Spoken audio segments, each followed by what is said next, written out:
нийслэл хотынхоо хөгжилд бодиттой хувь нэмэр оруулж байгаа Монгол улсын шударга иргэн татвар төлөгч танд баярлалаа.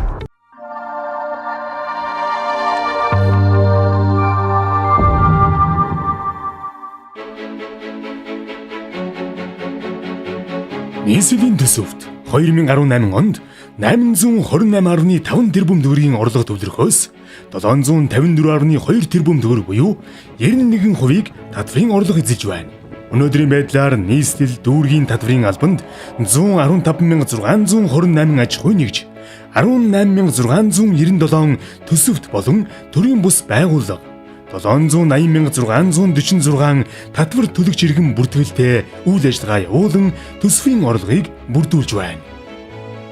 Нийслэлд 2017 онд улсын төсвийн хөрөнгөөр 133.9 тэрбум, нийслэлийн төсвийн хөрөнгөөр 193.1 тэрбум, орон нутгийн хөгжлийн сангийн хөрөнгөөр 11.3 тэрбум, нийт 338.3 тэрбум төгрөгийн хөрөнгө оруулалтыг хийж гүйцэтгэсэн байна.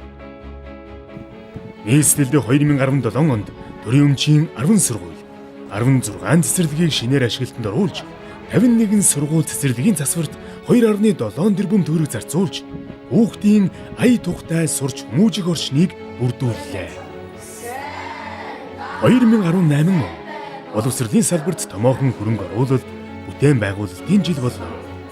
Улсын төсвөөс шинээр 34 сургууль, сургуулийн мөрдөглийн барилга, 5 сургуулийн спорт заалны барилга, 52 цэцэрлэгийн барилга, 3 бага сургууль цэцэрлэгийн цогцлбор барилгыг тус эхлүүлнэ.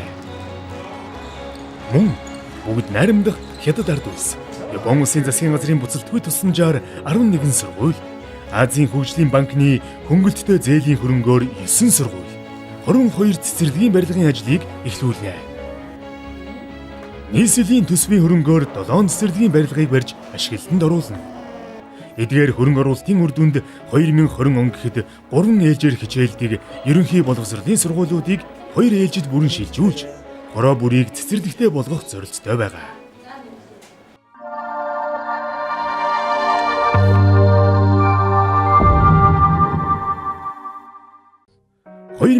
онд хан уул, Чингэлтэй, Баянгол дүүргийн нэгдсэн эмнэлэгт мис заслын тасаг шинээр нээж, Баханга дүүргийн 40 ортой эмнэлгийн барилгын ажлыг эхлүүлээд байна. Эмнэлгийн тусламж үйлчилгээний ая тухтай нөхцөлийг бий болгохоор Шаастны нэрэмжит улсын 3 дугаар эмнэлэг, Гэмтэл согог судлалын үндэсний төв, Хавдар судлалын үндэсний төв эмнэлэг, Сонгон хайрхан дүүргийн эрүүл мэндийн төвийн гадна зам талбайг иж бүрэн тогтжуулж, авто зогсоолын хүртээмжийг нэмэгдүүлж, орц гарцыг бий болголоо.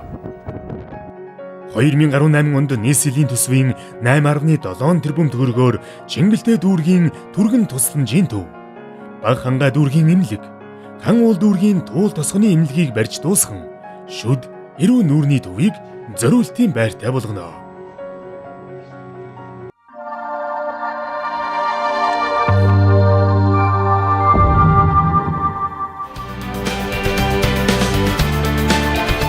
Хотынхон хөдөлгөөний аюулгүй байдлыг сайжруулж, хөдөлгөөний аюулгүй байдлыг хангах, замын хөдөлгөөний ачааллыг бууруулах зорилгоор 2017 онд 14.1 км автозамыг шинээр барьж, 9.3 км замыг өргөтгөн шинчилж, 57 урт метр гүүр, явган хүний гүүрэн гарц барьлаа.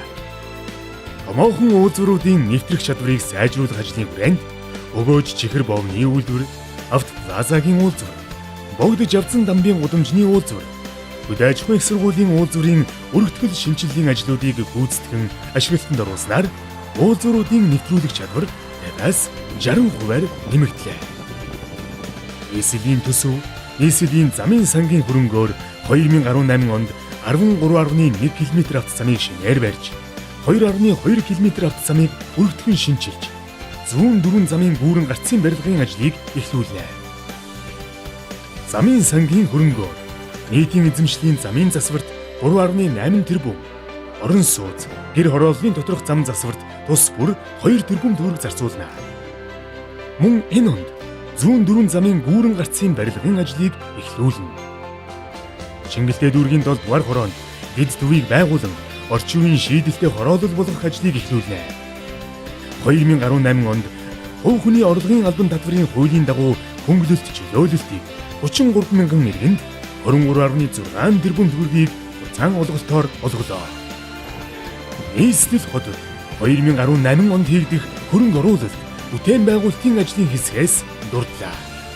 Их хотын хон хөгжил цэцэглэлтэнд үнэтэй хөв нэмэр оруулагч, татвар төлөгч та бүхэндээ баярлалаа.